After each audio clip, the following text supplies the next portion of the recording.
नमस्कार दोस्तों, सीप कैंपस के इस ऑनलाइन क्लास में एक बार फिर से आप सभी का बहुत बहुत स्वागत है। दोस्तों, हम लोग विकारी शब्दों को पढ़ रहे थे और विकारी शब्दों में भी हमने शुरुआत की थी संज्ञा की। तो पिछली क्लास में हमने संज्ञा के जो कुल 5 भेद हैं उनमें से 3 को कंप्लीट कर दिया था, यानी व्यक्तिवाचक संज्ञा, जातिवाचक संज्ञा और द्रव्यवाचक संज्ञा। इन 3 को हम कंप्लीट कर चुके हैं। आज जो बाकी बचे हुए 2 भाग हैं संज्ञा की, द्रव्यवाचक, समूहवाचक और भाववाचक, इनको पढ़ेंगे। तो अगर अभी तक आपने पिछली वीडियोस को नहीं देखा है जो संज्ञा से जुड़ी हुई हैं, तो आप चैनल पर जाकर के देख सकते हैं। चैनल पर आपको हिंदी फॉर ऑल एंट्रेंस नाम से प्लेलिस्ट बनी हुई मिलेगी, उसमें आपको सारी वीडियोस क्रम से लगी हुई मिल जाएंगी। चलिए हम अपने आज की वीडियो की शुरुआत करते हैं। सबसे पहले समझते हैं समूहवाचक संज्ञा क्या है। देखिए, आप इसके नाम से समझ सकते हैं, ऐसी संज्ञा जो समूह का वाचन करती हो। वाचन मतलब बोलना। तो ऐसी संज्ञा जो समूह के बारे में बताती हो वो समूहवाचक संज्ञा कहलाती है। तो आप लिख सकते हैं कि वे शब्द जो किसी एक वस्तु या प्राणी का बोध नहीं बल्कि एक पूरे समूह का या फिर दल का बोध कराते हैं, वे आपके समूहवाचक संज्ञा कहलाते हैं। कुल मिला के बात यह है कि ऐसे शब्द जो संज्ञा हों और पूरे एक समूह, एक ग्रुप का बोध करवाएं।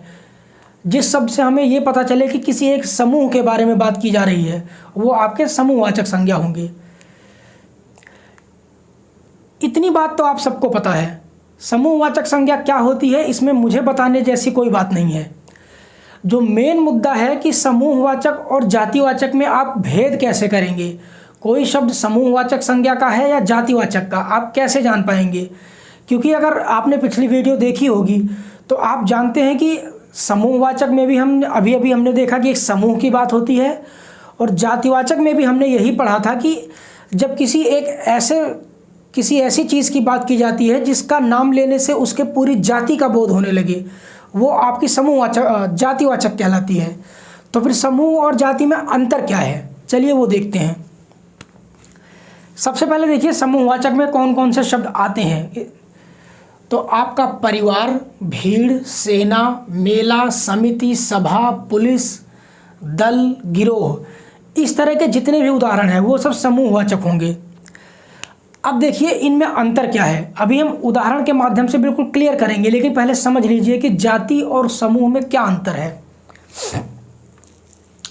देखिए, जब हम बात करते हैं किसी एक जाति की या जातिवाचक संज्ञा की, मान लीजिए मैंने कहा मनुष्य, तो मनुष्य मतलब क्या।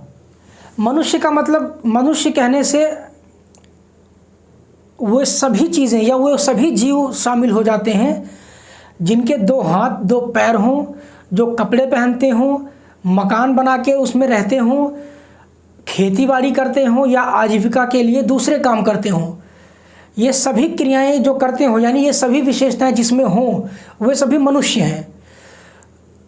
तो एक चीज़ तो ये हो गई कि एक जाति की विशेषता ये है कि जितने भी लोग हैं, चाहे वो सजीव हों या फिर कोई निर्जीव वस्तु हो, जितनी भी चीज़ें होंगी, एक जाति के अंदर वही चीज़ें आएंगी जिनमें एक जैसा गुण होगा, चाहे शारीरिक गुण हो या फिर कोई मानसिक गुण हो या उसकी कोई प्रॉपर्टी हो, पहली चीज़। और दूसरी चीज़, एक किसी चीज़ का नाम लेने से पूरे संसार में उस तरह की जितनी चीज़ें हैं वो सभी शामिल हो जाती हैं। जैसे मनुष्य का नाम लेने से संसार में जितने मनुष्य हैं वे सभी लिस्ट में आ जाएंगे।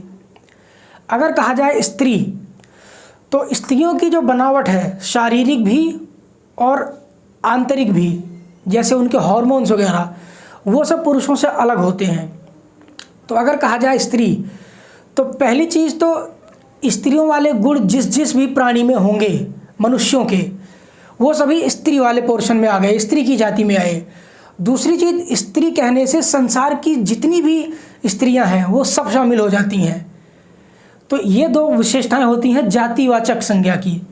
लेकिन जब हम बात करते हैं एक समूहवाचक की, तो समूहवाचक में पहली चीज़ तो ये कि हम गुणों की बात नहीं करते, यानी एक समूह के अंदर कुछ ऐसे लोग या कुछ ऐसी चीज़ें होंगी जिनमें एक जैसा गुण हो या ना हो, उससे हमें कोई मतलब नहीं है, पहली चीज़। और दूसरी चीज़, ये संख्या को डिनोट करता है यानी जब एक से अधिक लोग या एक से अधिक वस्तुएं इकट्ठा कर दी जाती हैं तब वह समूह का निर्माण करती हैं। यानी समूह का लेना देना संख्या से है, जबकि जाति का लेना देना था उनके गुणों से। एक जैसे गुण वाले एक जाति के होंगे, और एक जाति में संसार की जितनी चीज़ें हैं एक जैसे गुण वाली वो सभी शामिल होंगी। समूह में पहली चीज़ तो संसार की सभी चीज़ें शामिल नहीं होंगी, कुछ होंगी। जैसे मान लीजिए परिवार, तो परिवार में पहली चीज़ तो एक जैसे गुण वाले लोग नहीं हैं, कुछ स्त्रियां हैं, कुछ पुरुष हैं, कुछ बच्चे हैं, कुछ बूढ़े हैं, पहली चीज़। और दूसरी चीज़, संसार के सभी बच्चे, बूढ़े या स्त्रियां एक परिवार में नहीं हैं, बल्कि कुछ गिने चुने लोग हैं, 5, 7 या 10। तो समूह का अर्थ या समूह का अभिप्राय संज्ञा से है, संख्या से है। ये होता है अंतर। अब थोड़ा सा और देखिए, अगर आप किसी व्यक्तिवाचक, जातिवाचक या समूहवाचक में अंतर करना चाहें तो थोड़ा उदाहरण देखते हैं। मान लीजिए आप कहते हैं रामायण पुस्तक भंडार। अगर बात की जाए रामायण शब्द की, तो रामायण कहने से एक ऐसी पुस्तक सामने आती है जिसका नाम रामायण है, यानी जो राम के ऊपर लिखी गई है। तो अब संसार में चाहे जितनी पुस्तकें हों, हमें उससे कोई लेना देना नहीं है। हम बात कर रहे हैं सिर्फ एक पुस्तक की, रामायण नाम की। तो सिर्फ एक स्पेशल की बात हो रही है, इसलिए ये हो गया व्यक्तिवाचक। अब अगर मैं कहूँ पुस्तक, तो पुस्तक क्या होती है? एक ऐसा संग्रह, चाहे वो संग्रह कागज़ का हो, कपड़े का हो, पत्ते का हो, कुछ भी। क्योंकि आप जानते हैं पहले किताबें कागज़ की नहीं हुआ करती थी, हम ताम्र पत्रों पर लिखते थे या फिर बेलपत्रों पर लिखते थे, तो वो भी एक तरह की पुस्तक ही है। तो पुस्तक कहने से ऐसी हर चीज़ जिसके ऊपर कुछ ना कुछ लिखा जाता है, नोट करके रखा जाता है, वो शामिल हो जाती है, और वो भी संसार की सारी। तो एक जैसे गुण वाली और संसार की सारी चीज़। तो पुस्तक कहने से संसार की सभी पुस्तकें आ गई, इसलिए ये जातिवाचक है। अब देखो, अगर भंडार की बात की जाए, मान लो हम पुस्तक भंडार की ही बात कर लें, तो भंडार शब्द क्या है? अगर हम बात करते हैं भंडार,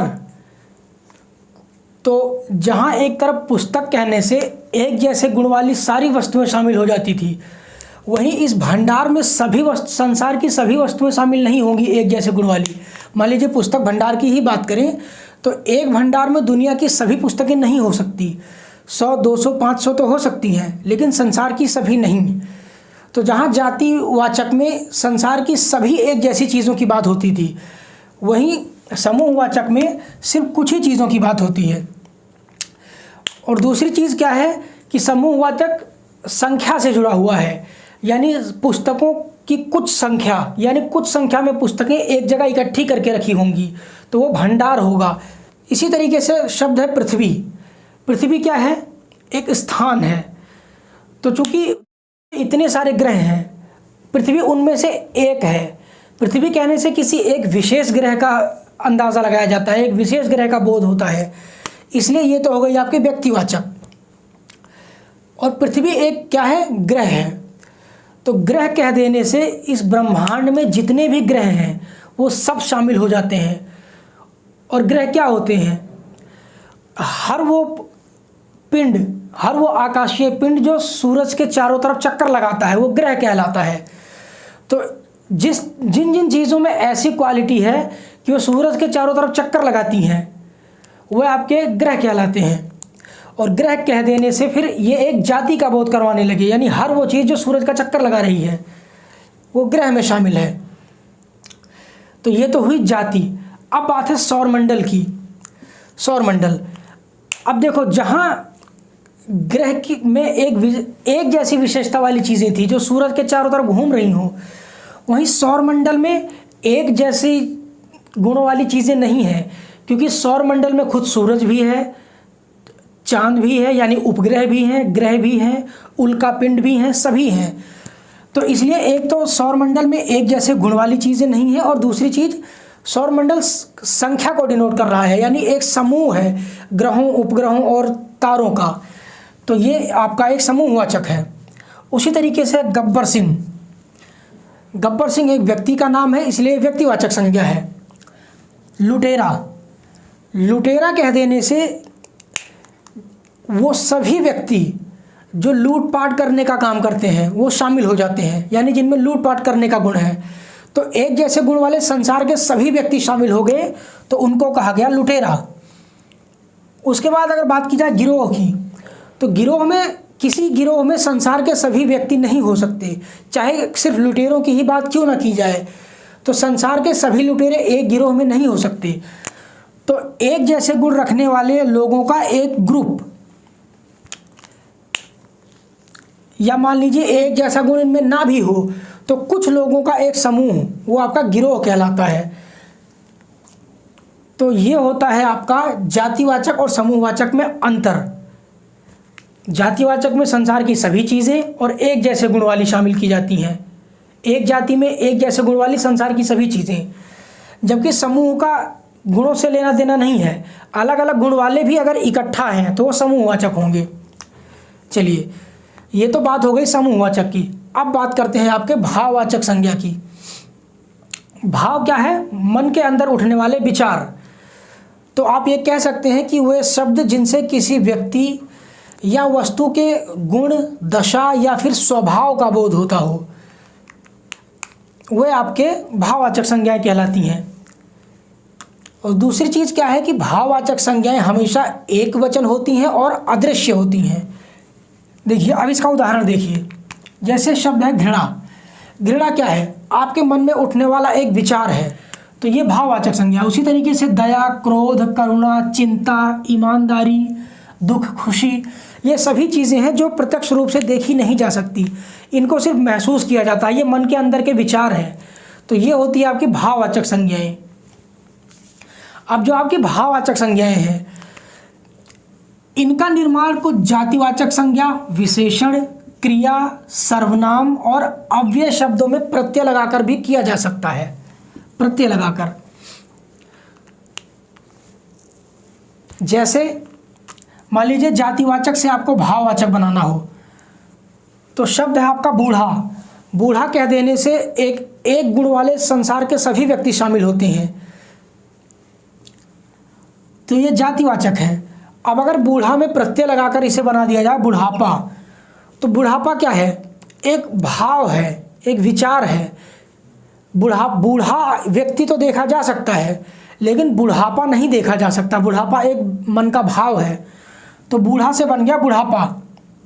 बुढ़ापा आपका भाववाचक है। उसी तरीके से है मानव। मानव मतलब मनुष्य, तो मनुष्य को देखा जा सकता है, लेकिन मानवता यानी ऐसे लोग जिनमें मनुष्यों वाले गुण हों, तो ये हो जाएगा आपका भाववाचक संज्ञा। मानवता देखी नहीं जा सकती, सिर्फ महसूस की जा सकती है। उसी तरीके से है नारी। नारी से बन सकता है आपका नारीत्व। मनुष्य से बन जाएगा मनुष्यत्व, सज्जन से सज्जनता और बाप से बपौती। ये है आपके जातिवाचक संज्ञा से भाववाचक संज्ञा बनाने के कुछ आप प्रत्यय लगाकर बना सकते हैं। फिर दूसरा है आप विशेषण से भी भाववाचक बना सकते हैं। कैसे?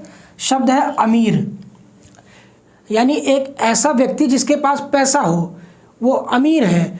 तो अमीर शब्द क्या है? किसी व्यक्ति की विशेषता है, किसी की विशेषता बताई जाती है कि वो व्यक्ति अमीर है, यानी उसके पास बहुत पैसा है, तो ये तो है विशेषण। लेकिन अमीरी क्या है? आप अगर कहें कि उस व्यक्ति के पास बहुत अमीरी है, तो क्या अमीरी को देखा जा सकता है? नहीं देखा जा सकता। उसके पास पैसा बहुत है, लेकिन अमीरी नहीं है। अमीरी एक भाव है। उसके पास पैसा है, वो अमीर है, यानी उसके पास अमीरी है। अगर आप उससे कहेंगे कि तुम बहुत अमीर हो, अपनी अमीरी दिखाओ, तो एक ऐसी वस्तु वो निकाल करके आपको नहीं दिखा सकता कि ये लो, ये अमीरी होती है, ऐसा नहीं हो सकता। तो अमीरी शब्द आपका एक भावना है, एक भाव है। उसी तरीके से है नीच।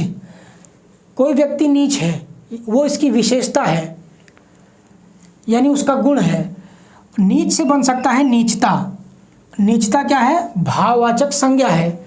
उसी तरीके से हरा से बन सकता है हरियाली, तो हरियाली शब्द भी आपका भाववाचक संज्ञा है।